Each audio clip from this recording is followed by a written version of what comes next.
welcome. Today I'm with me Realme GT Neo 3 and I'll show you how to change home screen transition on this device. So let's first hold for a while the one from your device home screens. For example, let's use this one. And after that you'll see here the transitions icon. Just click here once. Now we have selected the default one.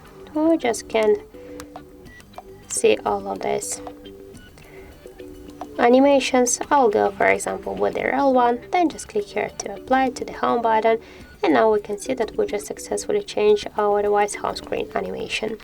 If you wanna just go back to the default one, by the same way, hold for a while your device screen, click here to transition and switch it to default, tap to apply, and that's it. So thank you for watching, and if you found this video helpful, don't forget to leave a like, comment and to subscribe our channel.